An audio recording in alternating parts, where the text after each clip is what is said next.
하나님 말씀은 사도행전 8장 26절로 40절 말씀입니다. 오늘은 빌립과 이디오피아 내시의 만남에 대해서 오늘 말씀을 나누도록 하겠습니다. 제목은 지도해 주는 사람이 없는데 어찌 깨달을 수 있느냐 라는 제목으로 말씀을 나누겠습니다. 빌립이 주의 사자와 성령의 인도하심을 따라 만났던 에디오피아 내시는 아주 특이한 사람이었습니다. 유대인의 일반적인 상식으로 보자면 잘 이해되지 않던 사람이었기 때문입니다. 그는 그 국적과 신분이 에디오피아 사람이었고 에디오피아 여왕 간다게의 모든 국고를 맡은 관리인 넷이었습니다.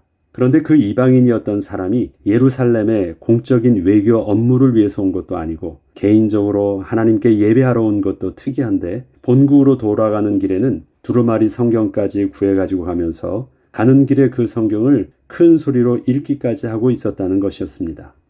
아마도 사마리아 지역까지 들어가서 전도를 했던 빌립이라 해도 이렇게 특이한 사람을 만난다는 것은 생각지도 못했을 것입니다. 이처럼 에디오피아 내시와 빌립과의 만남은 서로의 모습과 형편 속에서는 절대 이루어질 수 없었던 아주 특별한 일이었습니다. 이 두 사람의 만남은 서로가 만나려는 어떠한 의도와 의지가 있었던 가운데 이루어진 일은 아니었고 광야의 길을 지나가고 있던 상황에서 아주 우연히 일어난 것처럼 보였던 만남이었습니다. 주의 사자가 빌립에게 나타나서 예루살렘에서 가사로 내려가는 광야길로 가라고 하였기에 빌립이 현재 전도를 하고 있던 사마리아를 떠나 그저 그 광야길로 들어선 것이었고 그 길에서 수레를 타고 가고 있던 한 이방인을 우연히 보게 된 것이었습니다. 이때 성령께서는 빌립에게 그 수레에 가까이 가라고 하셨고 빌립은 그 말씀을 따라서 급히 그 수레로 나아갔을 때 수레에서 선지자 이사야의 글을 읽고 있던 그 소리를 듣게 되었던 것입니다. 그런데 그 내용을 빌립이 들으면서 깜짝 놀라지 않을 수 없었습니다. 에디오피아 내시는 자신이 읽고 있는 성경의 내용이 무슨 의미인지도 제대로 알지 못하는 가운데 그저 경건한 마음으로 읽고만 있었던 것이었지만 빌립은 그 내용이 예수 그리스도를 가장 핵심적으로 증거하고 있는 이사야 선지자의 예언이 담긴 성경 구절임을 알았기 때문에 놀라지 않을 수 없었던 것입니다. 빌립은 그때 성령께서 왜 그곳까지 오게 하셔서 그 이방인을 만나게 하셨는지 깨닫게 되었습니다. 빌립은 어떤 특정한 사람을 본 것이 아니라 복음이 선포되고 있던 현장에 자신이 있다는 사실을 알게 된 것이었습니다. 그곳은 지금 지나가는 광야 길이잖아요. 어느 지역, 어느 장소도 아니에요. 그냥 가고 있는 길이에요. 아무것도 기대할 수 없는 상황 속에서 그러한 하나님의 음성을 에디오피아 내시의 성경을 읽는 모습 속에서 듣게 된 것이었습니다. 그곳은 더 이상 별 생각 없이 단지 걸어가고 있던 광야길이 아니었습니다. 빌립은 그 이방인에게 당신이 읽고 있는 성경의 내용이 무슨 뜻인지 깨닫느냐고 물었고 에디오피아 내시는 이렇게 대답해 주었습니다. 지도해 주는 사람이 없으니 어찌 깨달을 수 있느냐.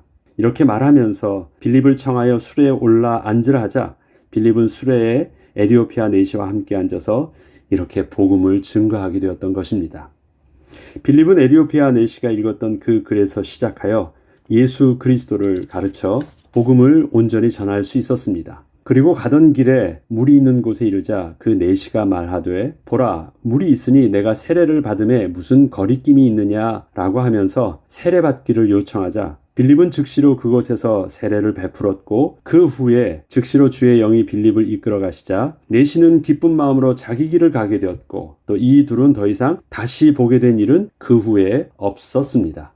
성경은 빌립이 광야의 길을 지나가고 있던 중에 겪었던 아주 우연한 만남을 기록하면서 우리의 입장에서는 어떤 특별한 전도를 계획하지 않았던 우연한 순간에 전혀 복음 전도에 맞지도 않는 광야의 길가에서 이루어졌던 만남이었지만 하나님께서는 그 순간을 위해서 얼마나 특별하게 준비하고 있으셨는지를 보게 하여 주셨습니다.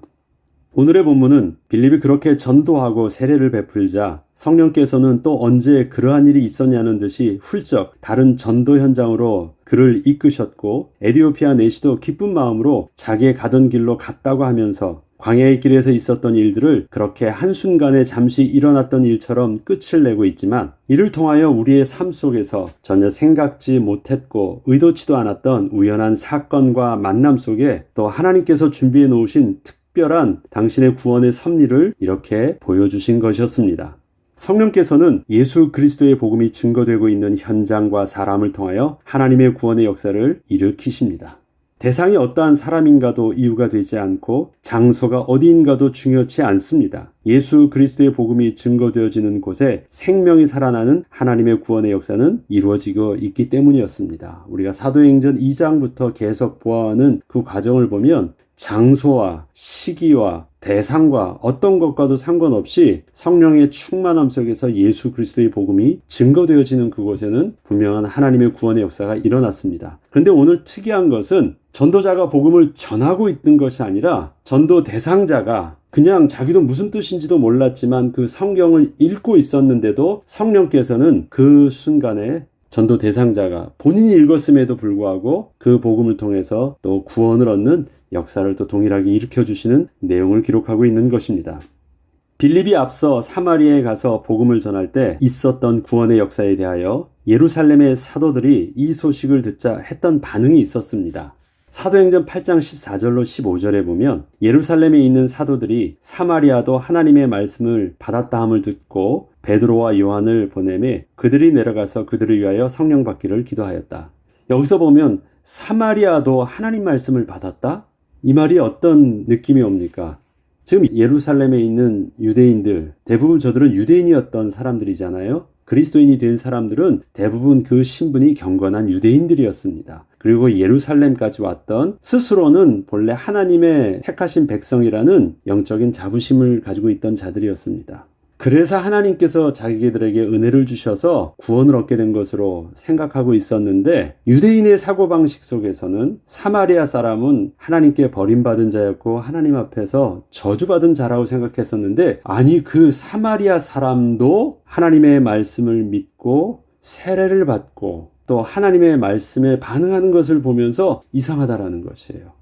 그리고 하나님께서 저들도 구원 얻기를 원하시는구나를 깨닫고 그곳에 또 베드로와 요한을 보냈다라는 것입니다. 그래서 자기들과 같은 동일한 성령의 역사가 일어나기를 기도했다라는 것입니다.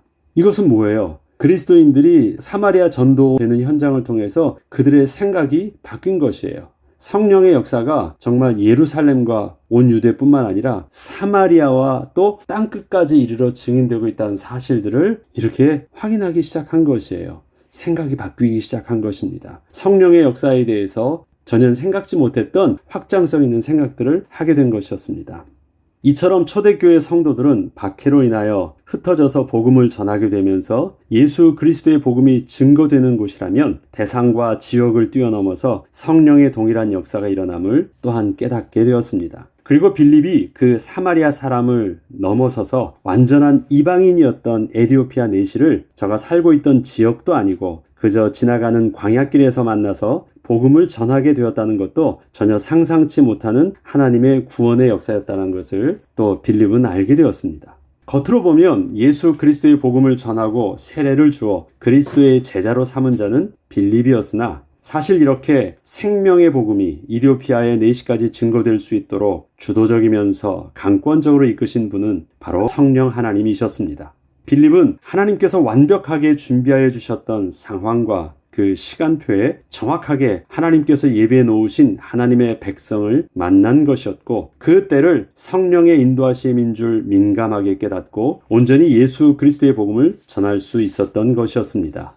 빌립이 광야길에서 전도했던 상황을 보면 예수 그리스도의 예언이 담긴 구약 이사야서의 말씀을 에디오피아 내시가 구해서 읽고 있었고 나중에 세례를 요청한 자도 바로 그 내시였습니다. 빌립 입장에서는 자신이 직접 광야로 가서 그 내시를 만나고 먼저 내시에게 복음을 전하고 직접 권하여 세례를 받게 한 일이 아니었고 모든 것이 성령의 주도적 역사에 그렇게 인도함을 받고 순종한 것 외에는 자신이 하나님의 구원에 주도적으로 개입한 것은 전혀 없었습니다. 하나님 입장 속에서는 모든 것이 이렇게 완벽하게 준비된 것이 없을 정도로 특별한 것이었습니다. 하나님을 사랑하는 마음을 주신 것도 성령 하나님이셨고 그가 예루살렘에 가서 예배해야 되겠다는, 이거는 공적인 일도 아니었는데 개인적인 마음을 이방인이었음에도 불구하고 품게 하셔서 또 예루살렘까지 가게 하셨던 것도 성령 하나님의 이끄심이었고, 그곳에서 또 두루마리 성경 하나를 샀는데, 그 당시에 이 두루마리 성경은 굉장히 비싼 것이었거든요. 아무나 그렇게 구할 수도 없는 특별한 것이었는데, 그것을 특별하게 구한 것도 에디오피아 내시에겐 특별했는데, 그 중에서 그것을 가는 길에 딱 읽던 이사야서의 본문 내용이 구약의 복음서라고 말할 정도로 정확하게 예언하고 있는 이사야서의 그 본문의 내용이었고, 또 이것을 딱 읽는 그 순간에 성령 하나님께서 즉시로 그 수레에 붙어서 듣도록 하신 분도 성령 하나님이셨습니다. 참으로 하나님께서 많은 일들을 하셨습니다. 이 둘이 만남이 이루어지기까지 성령 하나님께서 하루아침에 뿅 하고 하신 일들이 아닙니다. 오래전부터 계획하시고 주도하시면서 그 둘의 만남이 이루어지기까지 성령 하나님의 많은 일들이 있었습니다. 영적으로 많은 전쟁이 있었던 것입니다. 사단은 이 상황을 얼마나 만나지 못하도록 서로를 막았을까요? 그 순종하고 있던 빌립의 마음 속에 사단은 어떠하게 속삭이면서 그렇게 성령 하나님의 인도하심을 못 받도록 상황과 그 마음을 이렇게 미혹하게 했었을까요? 이러한 상황 속에서 하나님께서는 또 에디오피아 내시를 이끌고 있을 때 사단은 그 상황을 만들지 못하기 위해서 어떠한 사건이 있었을까요? 전 많이 있었을 거라고 봅니다. 그럼에도 불구하고 둘은 만나게 되었고 하나님의 구원의 역사는 이루어졌습니다. 그리고 마쳐요. 그리고 세례를 받고 그 다음에 무슨 일이 있었냐는 듯이 또 훌쩍 하나님께서는 강권적으로 빌립을 훌쩍 이끄셨어요. 마치 아무 일이 없었던 것처럼.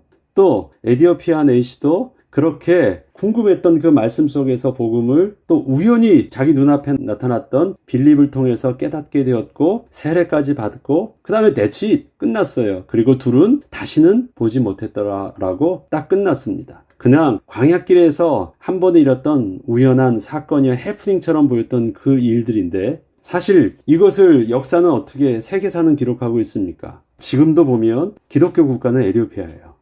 그러한 분명한 영적인 배경을 가지고 있고 그 한 사람의 영향력이 얼마나 컸었는지를 분명히 세계사는 교회사는 드러내고 있습니다. 아무튼 사도행전은 그러한 내용들보다 성령께서 이렇게 하셨다라는 이 사건의 순간을 기록하고 있습니다. 하나님께서 분명히 주도적으로 개입한 역사였죠. 빌립은 성령의 이끄심에 민감하게 반응하는 가운데 분명히 겸손히 순종함으로 하나님의 구원의 역사의 현장에서 귀하게 쓰임받은 것이었고, 성령 하나님과 동행하는 축복을 또 그 광야길에서도 온전히 누리게 되었던 것입니다. 이처럼 오늘을 사는 우리의 삶 속에서도 어쩌면 생각지 못했던 사건이 빌립을 예루살렘에서 사마리아로 가게 했던 것처럼 우리의 삶을 또 우리의 삶의 형편을 근본적으로 바꾸어야 하는 삶의 순간이 있을 수도 있을 것입니다. 또한 어느 것도 기대하지 않고 그저 광야길을 지나치는 길목에서 우연한 순간에 만남과 사건을 맞이할 수도 있을 것입니다. 하나님의 선하신 계획은 사건이 문제가 되지 않습니다. 또한 그저 길을 걷고 있는 것과 같은 별 생각이 없고 의미 없는 시간이나 장소라는 것도 따로 구별되어 있지 않으십니다. 성령의 인도함 받기를 기도하며 하나님의 은혜를 구하는 그리스도인들을 통하여 하나님은 구원의 역사를 여전히 이루어 가시기를 원하십니다. 평범해 보이고 일상의 반복처럼 보이는 오늘의 삶을 통하여 오늘도 하나님의 창조의 기적을 누리는 은혜가 있기를 오늘도 또한 기도해야 되겠습니다.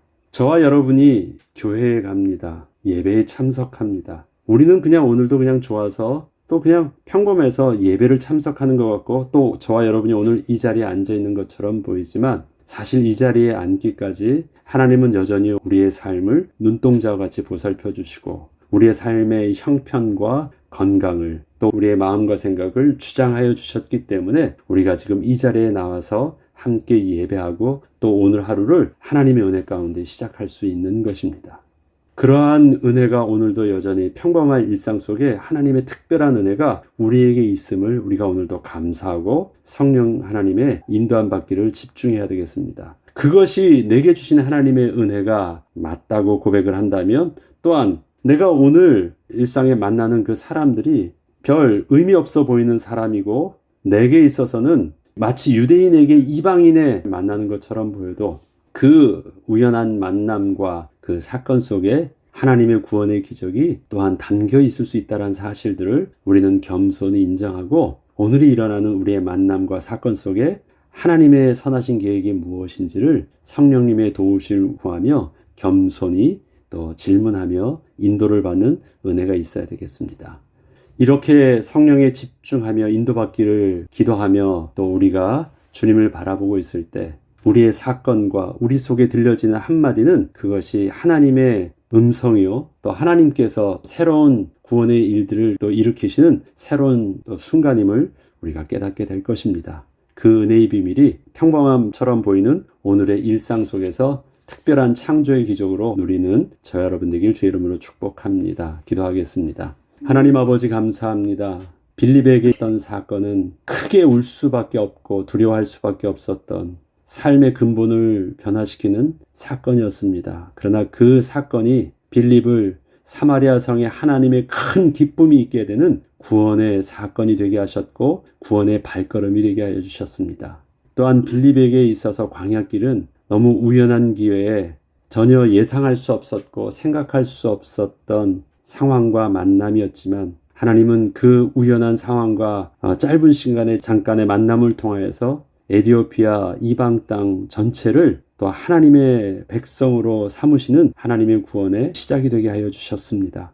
하나님 오늘도 우리의 일상 속에서 일어나는 사건과 만남 속에서 이러한 하나님의 창조의 역사를 누리기를 소원합니다. 성령에 민감하게 반응하게 하시고 인도함 받게 하여 주셔서 하나님의 특별하고 비범한 삶의 축복으로 누리는 귀한 날 되게 하여 주옵소서. 감사드리며 우리 주 예수 그리스도 이름으로 기도합니다. 아멘.